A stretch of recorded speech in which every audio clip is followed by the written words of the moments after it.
Assalamualaikum warahmatullahi wabarakatuh.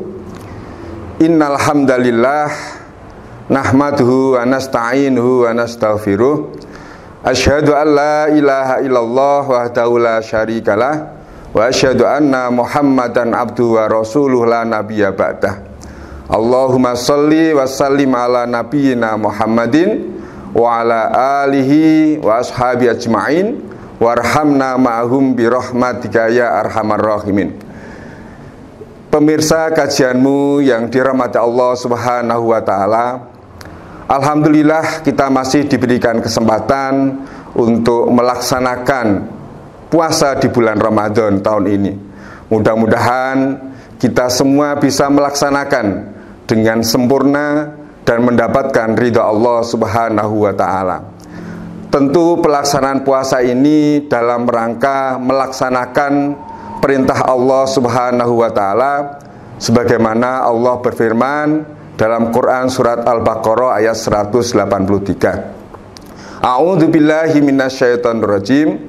Ya ayyuhalladzina amanu kutiba alaikumussyam kama kutiba alal ladzina min qablikum la'allakum tattaqun. Shadaqallahul adzim. Pemirsa kajianmu yang dirahmati Allah SWT, dalam ayat ini ada dua kata kunci yang bisa kita fokuskan dalam kajian kita pada kesempatan ini. Yang pertama adalah kutiba, bahwa ini merupakan perintah yang dilaksanakan oleh umat manusia, khususnya adalah umat Islam. Karena ini perintah, tentu memiliki tujuan yang baik, yang berharap di ujungnya adalah la'allakum tattaqun, yaitu menjadi orang-orang yang bertakwa. Kalau diumpamakan, dimisalkan seperti orang membeli kendaraan baru. Di dalamnya ada panduan, ada aturan-aturan, dengan tujuan ketika melaksanakan panduan itu kendaraannya menjadi awet, kemudian berkendaranya juga lebih nyaman. Demikian juga perintah puasa itu tentu panduannya adalah perintah Allah Subhanahu wa taala. Ujung-ujungnya adalah takwa kepada Allah Subhanahu wa taala. Dalam hal ini pemirsa kajianmu yang kepada Allah Subhanahu wa taala, takwa tidak hanya berorientasi pada kesolehan individu, tetapi takwa memiliki tiga dimensi. Yang pertama adalah kesolehan individu, yaitu kaitannya dengan Allah SWT. Kemudian juga kesolehan terkait dengan sosial kita, sebagaimana dijelaskan oleh Syekh Afif Tobaroh itu memberikan penjelasan bahwa takwa itu adalah ayat taqiyal insanu ma yaghdabu rabbuh, bahwa dimensi takwa yang pertama adalah dia menjaga diri terhindar dari kemurkaan Allah Subhanahu wa taala. Tentu dalam rangka menghindarkan kemurkaan Allah ini, sebagaimana pengertian takwa yang umum kita pahami bersama, bahwa takwa adalah melaksanakan perintah dan meninggalkan larangan Allah Subhanahu wa taala. Ketika dua hal ini kita taati, yaitu melaksanakan perintah dan meninggalkan larangan, tentu kita terhindar dari murka Allah Subhanahu wa taala. Ini dimensi kita, transendensi kita kepada Allah Subhanahu wa taala, peribadatan kita, pengabdian kita kepada Allah Subhanahu wa taala. Itu yang pertama. Kemudian yang kedua adalah terkait dengan bagaimana takwa itu secara individu bermanfaat untuk dirinya sendiri. Yang kedua, Syekh Tobarah menjelaskan, yang pertama tadi adalah ayat taqalisanu ma yaghdabu wa ma dzararun li nafsihi, yaitu orang yang bertakwa itu tidak akan berbuat atau berperilaku yang dapat memberikan bahaya, memberikan kemadharatan untuk dirinya sendiri. Maka ini bagi orang yang bertakwa tentu akan selalu menghindarkan diri dari perilaku, perbuatan-perbuatan yang dapat memberikan madharat untuk dirinya sendiri, dan yang ketiga adalah memberikan madharat untuk orang lain. Nah, tiga dimensi inilah yang menjadi pokok tujuan dari puasa kita, yaitu bertakwa. Tidak hanya bagaimana kita puasa untuk Allah SWT, tetapi secara individu kita juga terjaga dari perbuatan yang madorot. Kemudian yang ketiga, kita juga tidak memberikan madorot kepada orang lain. Terkait dengan individu dan sosial ini, pemirsa kajianmu yang rahmat Allah SWT, tentu ketika orang dalam pribadinya sudah menghindarkan diri dari perilaku yang tidak baik, yang membahayakan diri sendiri, tentu harapannya ini akan meluas perbuatannya ini, amalnya ini untuk orang lain. Au idrarun lil ghairihi, yaitu tidak akan berbuat madharat kepada orang lain. Nah, berbuat tidak madharat kepada orang lain ini dapat diartikan secara luas. Terkait mamanya dalam hal kita bertetangga. Tentu kita tidak akan berbuat sesuatu yang memberikan madharat untuk tetangga kita. Demikian juga kita bersosialisasi dengan orang lain, tentu ucapan kita adalah tidak akan menyakitkan orang lain. Yaitu paling tidak orang muslim adalah ketika berucap, ucapannya tidak menyakitkan orang lain. Kemudian juga tangannya, perbuatannya tidak akan merugikan orang lain. Maka tiga dimensi ini akan menjadikan orang itu mendapatkan kebahagiaan, sebagaimana dalam Quran surat An-Naba itu, a'udzubillahi minasyaitonirrajim, innalil muttaqina mafaza. Sesungguhnya orang-orang yang bertakwa, lil muttaqina, bagi orang-orang yang bertakwa adalah mafaza. Mafaza itu diartikan keselamatan atau kemenangan. Maka tidak lain ketika kita berpuasa, kemudian kita sudah melaksanakan puasa ibadah dengan baik, ingin mendapatkan ridha Allah SWT, dan semata-mata kita laksanakan karena atas perintah Allah, kemudian kita menjaga diri dari kemurkaan Allah, kemudian kita tidak berbuat sesuatu yang dapat membahayakan diri sendiri dan juga tidak berbuat sesuatu yang membahayakan orang lain, tentu kemenangan dan keselamatan ini akan kita dapatkan. Lah, mafaza diartikan kemenangan atau keselamatan ini, maka di dalam bahasa Arab itu padang pasir itu namanya mafaza. Harapannya apa? Orang yang melintasi padang pasir itu godaannya apa? Rintangannya luar biasa. Untuk dapat selamat itu sangat susah.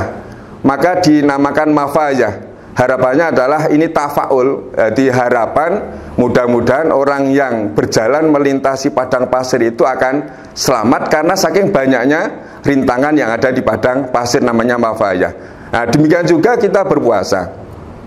Godaan puasa itu banyak sekali. Sebagaimana diceritakan dalam bukunya Prof. Siap itu Al-Hajjaj bin Yusuf, ini yang wafat tahun 714 Masehi. Ini salah satu pimpinan pasukannya Bani Umayyah ini. Bani Umayyah. Ini pada waktu itu di tengah padang pasir memerintahkan kepada anak buahnya untuk mengundang salah satu tamunya untuk diajak makan siang. Nah, kebetulan pada waktu itu ditemukan seorang pengembala kambing di tengah padang pasir. Kemudian diajaklah si pengembala ini untuk dijamu oleh si panglima tersebut. Setelah di hadapan Al-Hajjaj bin Yusuf, kemudian Al-Hajjaj bin Yusuf itu menawarkan hidangan kepada si pengembala. Wahai sang pengembala, silahkan menemani saya makan siang pada hari ini. Ini makanan yang sangat lezat, hidangan yang sangat luar biasa, minumannya yang sangat segar. Tetapi apa jawaban si pengembala? Wahai Tuan, saya telah diundang oleh yang lebih terhormat, lebih mulia daripada Tuan. Ini si panglima kaget ini. Siapakah gerangan yang telah mengundang engkau, wahai si pengembala? Jangan-jangan si raja, kan panglima kan atasnya raja. Bukan. Yang mengundang saya adalah Allah Subhanahu wa taala, yaitu undangan untuk melaksanakan puasa Ramadan.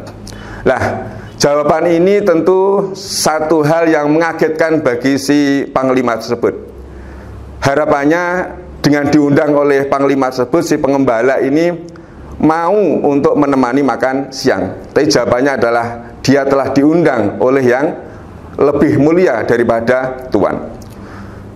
Boleh kalau begitu hari ini barangkali si pengembala, bapak pengembala bisa makan dulu, kemudian puasanya diganti besok lagi. Toh besok masih bisa ada kesempatan untuk berpuasa lagi. Apa jawab si pengembala? Apakah Tuhan bisa menjamin kalau saya besok masih hidup? Kalau Tuhan bisa menjamin besok saya masih hidup, bisa jadi saya bisa mempertimbangkan untuk makan bersama dengan Tuhan. Tetapi kalau Tuhan tidak bisa menjamin besok saya masih hidup, maka tidak pantas Tuhan memerintah saya untuk makan siang bersama Tuhan. Tentu si panglima ini menjawab, saya tidak bisa menjamin wahai pengembala. Kalau begitu saya akan tetap berpuasa. Masih merayu juga si panglima ini makannya enak sekali. Ini yang masak ini adalah juru masak pilihan. Menunya sangat luar biasa. Barangkali kan aromanya sudah menggoda, apalagi di siang hari. Apa jawaban si pengembala? Ini yang barangkali menjadi fokus kita. Bahwa yang jawaban si pengembala, yang menjadikan makanan enak, makanan lezat itu bukan karena juru masaknya Tuhan. Yang menjadikan makanan enak itu bukan materi makanannya Tuhan, tetapi yang memberikan rasa enak, lezat makanan itu adalah Allah Subhanahu wa ta'ala. Kenapa begitu? Karena Allah masih memberikan sehat kepada saya, sehingga saya masih bisa merasakan nikmatnya makanan. Ini bisa dipahami pemirsa kajianmu rahmatullah, bahwa menu makanan yang sama, resep makanan yang sama dihidangkan pada dua orang yang berbeda, tentu rasanya berbeda-beda. Umpamanya yang satu dihidangkan kepada orang yang sedang sakit gigi, kemudian yang satu sedang sariawan, yang satu sehat walafiat, tentu makanan itu rasanya yang dirasakan paling enak adalah bagi orang yang sehat tersebut. Itu menunjukkan bahwa enaknya makanan bukan karena masakannya, bukan karena kelihayan juru masaknya, tetapi karena Allah masih memberikan rasa sehat kepada kita, rasa di lidah kita untuk menikmati lezatnya makanan. Tetapi kadang-kadang manusia menjadi lupa bahwa pujiannya kepada yang memasak, pujiannya kepada makanan, tetapi lupa bahwa semuanya itu adalah dari Allah SWT. Maka seharusnya ketika mendapatkan makanan enak, kemudian kita merasakan makanan lezat, maka wajib kita bersyukur, alhamdulillah. Nah, apa pelajaran bisa diambil dari kisah ini? Bahwa rayuan apapun, ini kan artinya orang puasa itu mampu menahan diri dari godaan-godaan atau rayuan-rayuan yang dapat membatalkan puasa kita. Itu salah satu contoh terkait dengan rayuan untuk membatalkan puasa. Dengan makanan yang enak, hidangan yang enak, ya, minuman yang segar di siang hari, di terik panas matahari. Ini masih tetap bertahan meskipun dia hanya seorang pengembala kambing. Bisa jadi seorang pengembala kambing ini imannya lebih kuat, ya. Dengan godaan apapun dia tetap bertahan untuk melaksanakan puasa Ramadan. Demikian juga kita sudah seringkali juga menahan diri dari godaan-godaan, dan kita juga sudah lulus dari godaan itu. Di rumah kita tersedia kulkas, di dalamnya ada makanan yang enak, ada minuman yang segar. Di rumah kita sendiri makanannya halal, minumannya juga halal, wong kita beli dengan cara yang halal, dengan uang yang halal. Tetapi kenapa meskipun kita di rumah sendirian tidak memakan makanan tersebut dan tidak minum minuman tersebut, padahal kita dalam kondisi yang lapar dan dahaga. Itu artinya apa? Bahwa kita secara tidak langsung sudah mampu menahan diri dari godaan makanan minuman yang segar tersebut. Dalam rangka apa? Dalam rangka melaksanakan undangan Allah SWT, yaitu perintah puasa Ramadan, yaitu kutiba alaikumus syiyam. Pemirsa kajianmu rahmat Allah SWT, hal ini tentu sulit dipahami bagi orang-orang yang tidak memahami bahwa puasa ini dampaknya ujung-ujungnya adalah takwa kepada Allah SWT. Karena apa? Rasa lapar dan haus ini selalu merayu kita untuk memenuhi makanan dan memenuhi minuman karena kehausan kita. Oleh karenanya puasa dalam rangka adalah menahan diri dari hal-hal yang membatalkan puasa. Pemirsa kajianmu rahmat Allah SWT. Selanjutnya tentu takwa ini menjadi tujuan kita bersama, sebagaimana dijelaskan oleh khalifah keempat kita, yaitu Sayyidina Ali karramallahu wajhah. Beliau memberikan sifat utama orang-orang yang bertakwa. Ini barangkali kalau kita bisa paling tidak meneladani ini, tentu kita akan menjadi orang-orang yang sangat beruntung. Yang pertama dijelaskan di sana bahwa sifat utama orang bertakwa adalah al-khaufu minal jalil, yaitu takut kepada Allah Subhanahu wa taala. Nah, sebenarnya takut ini mampu menjaga kita. Kita tidak perlu lagi orang lain untuk mengingatkan kita. Kita tidak perlu lagi aparat keamanan untuk mengingatkan kita. Tidak perlu lagi tata tertib untuk mengekang kita. Kalau ini menjadi perhatian kita, yaitu al-khaufu minal jalil, takut pada Allah SWT. Karena apa? Keyakinan ini akan berdampak kepada perilaku kita. Ketika sudah al-khaufu minal jalil ini tertanam di dalam hati kita, maka setiap langkah kita, ucapan kita, pikiran kita, ini selalu ada kesadaran bahwa Allah selalu melihat kita. Nah, disinilah positifnya, ya, baiknya kalau ini betul-betul tertanam di dalam diri kita, al-khaufu minal jalil, dimanapun kita berada. Seperti contoh tadi mamanya, meskipun sendirian, kita tidak makan, tidak minum, itu dalam rangka apa? Dalam rangka menghadirkan Allah di dalam kehidupan kita, membiasakan bahwa Allah itu selalu mengawasi kita. Toh nyatanya kita tidak makan dan tidak minum meskipun berada dalam kondisi sendirian, ada makanan dan minuman. Yang halal saja kita tidak berani memakan, minuman yang segar saja kita tidak berani meminum, apalagi terhadap makanan atau minuman yang tidak halal. Tentu sangat mudah kita untuk menghindarkan hal tersebut. Ini terkait dengan sifat utama orang bertakwa, al-khaufu minal jalil. Nah, takut ini juga dipahami sebagai kita untuk tidak meninggalkan perintah Allah. Kemudian takut ini juga bisa dipahami takut untuk melaksanakan larangan Allah Subhanahu wa taala. Ini dua hal tersebut ini termuat dalam istilah al-khauf.